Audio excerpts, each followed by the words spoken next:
your first house to probably your 12th house, you're going to be making mistakes. Hey guys, how you doing? It's Mitchell here. Welcome back. So today we are going to talk about pricing, how to price your job, how to price the job from start to finish. There are two ways usually we are billing for home cleaning businesses. There's a flat rate where you say, okay, I'll do that job for $100 or $200 or whatever you want to say, right? And then there's the hourly rate. Okay, there's some businesses clean for 60, some for 80, some for 100. It just depends on the business and what they have set up, right? So hourly or flat. Some people do it by the square foot. I don't recommend that, so I'm not even going to cover that in this video here today, okay? So the first thing is this. I want you to realize when you take off on a plane, the plane says, okay, we will take off at 1348, 148, right? We're going to land at 2008, 808, right? You're thinking, wow, why don't they just round up or round down? Because every minute that plane has people in it, it's burning jet fuel, it costs the companies money. They know when that plane lands, how long it'll take to disembark the passengers, how long it will take to put more fuel in the plane, and when it's going to take off again, and where it's going to land, because that plane, once it gets to that destination, it's not time for a break, It's get turned right back around again and goes back up again. Because time is money. This is especially so with your home business. So they have their planes down to a scientific calculation there as far as how long it's going to be in the air, so on and so forth. The same has to be with your business. So the first thing I want you to do is, you're confused, that's fine. First thing I want you to do is think about where you are. So you have to know where you live, what state you're in, and what city you're in. It sounds funny, I know, but why I say that is because you cannot compare a home cleaning job, say, in New York or San Diego, very expensive cities, to a home cleaning job, say, in Louisville, Kentucky.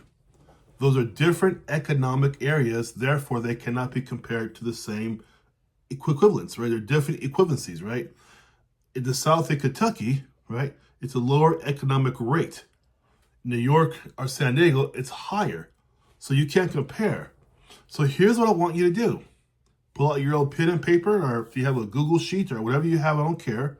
I want you to either go online or call 12 different companies in your area, home cleaning companies, or go online and book or almost book these cleaning jobs, because what you're trying to get back is the quote for how much a job costs for your 2-bedroom, 2-bath house, or your 1-bedroom, 1-bath house. I want you to use different size houses and bathrooms and stuff like that, right? Make it two. Make it say, okay, say 2-bedroom, 2-bath, 1-bed, 1-bath, and figure out what these companies would charge you to clean these homes.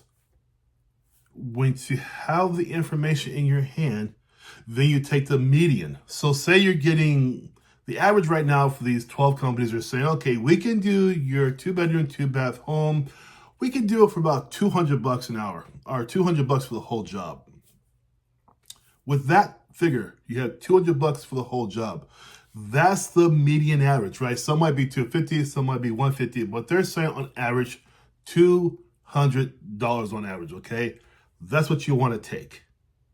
With that figure there, you kind of understand now, okay, so they're charging really, right, about $100 an hour too, right? So the flat rate's 200, right? Therefore, then it means that the hourly rate is most likely 100, right? 100 times 2 is 200, okay? But they are usually around the 200 range where you live. That's what you want to use to start off your company. But I want you to do this also. I want you to purposely go 10 or 15% lower when you first start out. This isn't to say you're not as good as they are, you're not as, clean as well as they do. No, but you have to get your foot in the door. Thus, you must come in at a lower price, a lower rate, because you want to get your foot in the door. You cannot come out the gate, right, brand new, coming in at your competition with the same prices they have. They have reviews, they have experience, and they have knowledge and know-how, which you don't have yet. So because of that, you want to come in there to the game a little lower so you can then be competitive, correct? That's how you want to do that. I also want you to look at your paradigm, right? Your mindset, right? your first house to probably your 12th house, you're going to be making mistakes. Maybe not so much in cleaning, but as far as the administration of your time, the usage of your time, right? You're probably going to underbid yourself a lot. And you're probably going to make mistakes like that because that's how you learn. If you don't make those mistakes, you're not going to learn how to do the job, of course, right? So when you are out there, you need to understand some things. When you first open your business and now you're out there in the arena, you have your business and you're ready to go, which is a good feeling, by the way, right? It's a really good feeling. But there are things you have to look out for. Things I call upsells. So here's what an upsell is. You ever go through like your Mickey D's drive-through and they ask you, yeah, okay, you want the number 3, fantastic, but do you want a large Coke with that? Do you want an apple pie with that? Do you want a shake with that? Those are all upsells. They're supposed to do that. It's the same thing for you, but in your case, it's even more important because when you're on the phone with these people and you're asking your questions, the reasons why you have to understand what they want, right, is because there is always, almost always, some upsell involved in there. Understand? So let me give you an example. So I want to give you an example of how you should be talking to people on the phone when they call you for this conversation about their home, because homeowners don't always, they don't always understand, because they're not home cleaning owners. They don't always understand the scope of the job or what they need to tell you. And sometimes they do. They don't tell you on purpose, right? But for the most part, they don't know. So it's up to you to have to get it out of them with the information, right? First question always, first and last name is always, that's easier, right? Then you always want to ask them, what kind of clean is it, right? Now, they might even know, but if no one's going to be in the house, right, that makes it a move-in, move-out clean, or they call it deep clean, right? It's a move-in, move-out clean, okay? That's very important to know because some people don't even understand that. You got to ask, is someone in the house for the clean? No, it's going to be, we're moving out. There we go. Now you have a move-in, move-out clean, right? Do you have offices in the house? Do you have an attic in the house, a basement in the house? Do you want windows done? Boom, see? Do you want the inside refrigerator done? Boom, see? Inside oven done? Boom, see? Those are all upsells. When you are cleaning a person's house, if it's the oven, right, inside refrigerator, offices they don't tell you about, those are all extra. It costs you more time. So let me tell you why it's critical.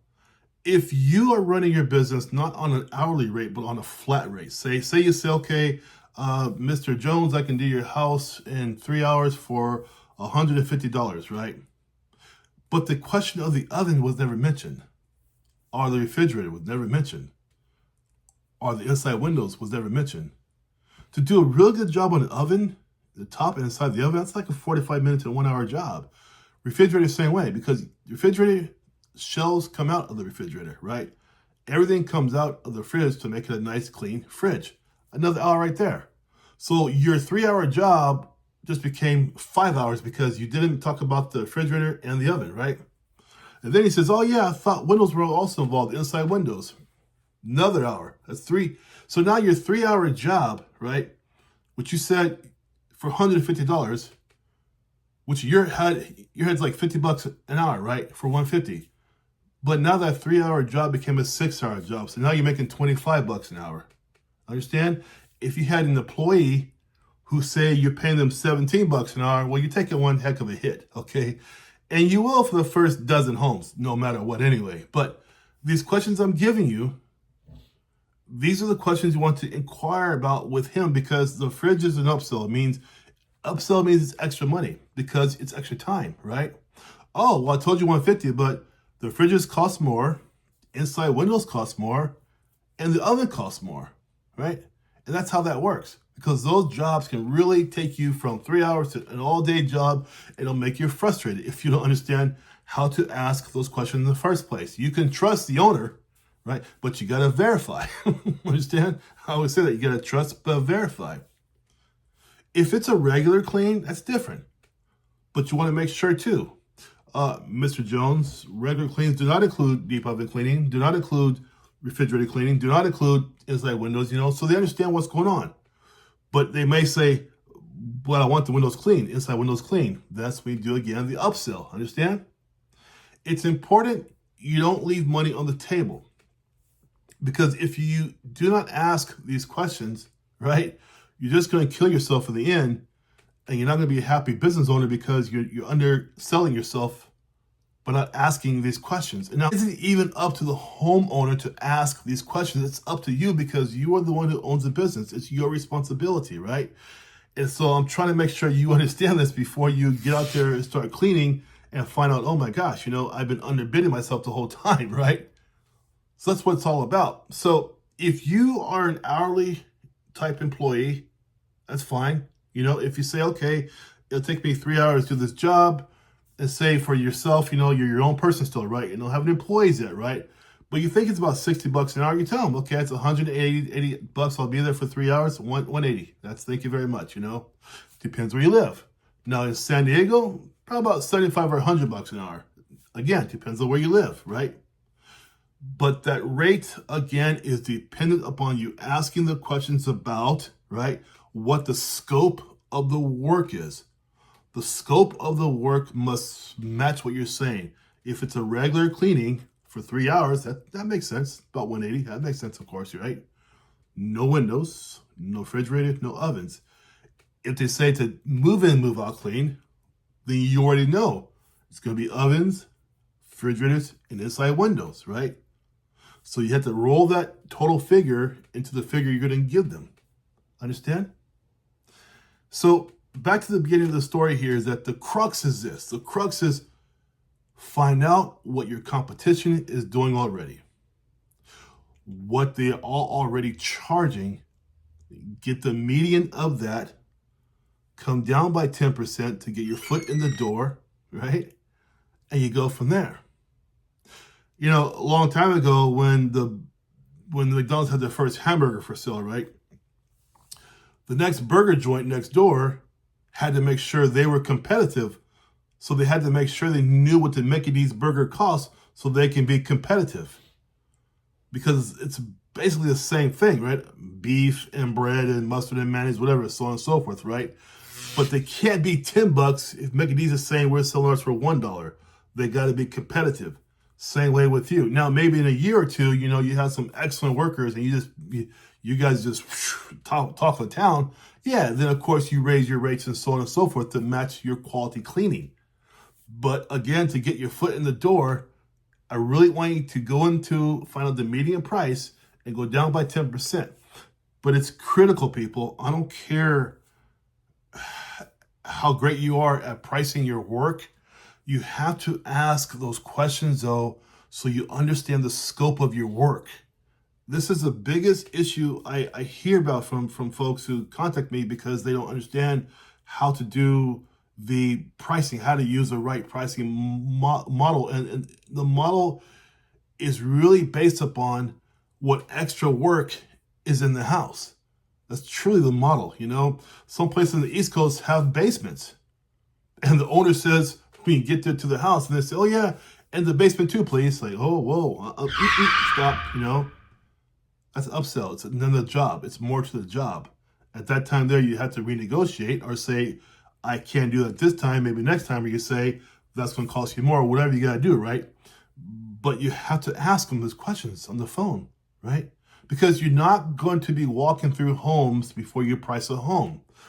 In the cleaning world, walkthroughs are done for commercial cleaning businesses only, or super large houses. We had a mansion one time in Arizona. Yeah, that was a walkthrough. The thing was 17,000 square feet. That was a walkthrough, of course, right? But for the most part, you're not going to be doing walkthroughs. The thing to save you is understanding what the customer wants, right? And getting out of them the information you need for them so you have a clear vision of the house you're going to clean. And I'll tell you one last thing here too, guys, is pets. You have to inquire if they have pets. I don't care how cute the pet is. Pets shed fur. Fur around a house takes at least another hour to clean.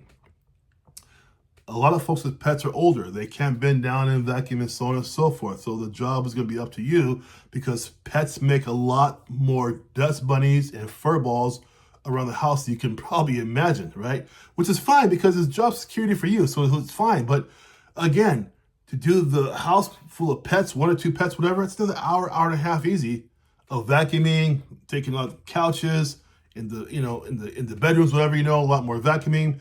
If you don't have a good vacuum, it's a lot more wear and tear on your vacuum. Those are all things you got to calculate. Okay? And that's how you do that. Let's discuss it below. Thank you.